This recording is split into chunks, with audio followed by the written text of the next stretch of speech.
Johann Froben, in Latin Johannes Frobenius, was a famous printer, publisher and learned Renaissance humanist in Basel. He was a close friend of Erasmus and cooperated closely with Hans Holbein the Younger. He made Basel one of the world's leading centers of the book trade. He passed his printing business on to his son, Hieronymus, and grandson, Ambrosius Frobenius. Biography. Froben was born in Hammelburg, Franconia. After completing his university career at Basel, where he made the acquaintance of the famous printer Johann Froben, Froben established a printing house in that city about 1491, and this soon attained a European reputation for accuracy and taste. In 1500, he married the daughter of the bookseller Wolfgang Lachner, who entered into a partnership with him. Froben was friends with Erasmus,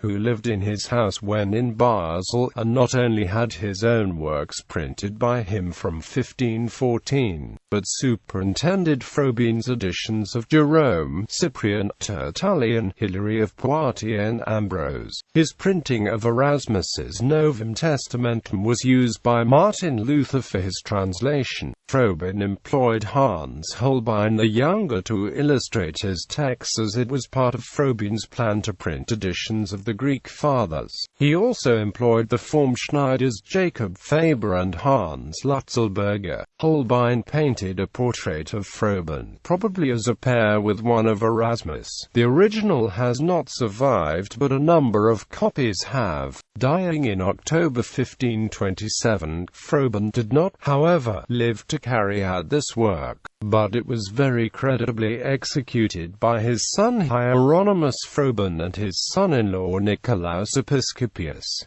Froben died in October 1527 in Basel. His Hebrew, Greek, Latin tombstone is located in the Basel Peterskirch, which has been used as a Reformed church since 1529. Legacy. Froben's work in Basel made that city in the 16th century the leading center of the Swiss book trade. An existing letter of Erasmus, written in the year of Froben's death, gives an idea of his life and an estimate of his character, and in it Erasmus mentions that his grief for the death of his friend was far more distressing than that which he had felt for the loss of his own brother, adding that all the apostles of science ought to wear mourning. The epistle concludes with an epitaph in Greek and Latin.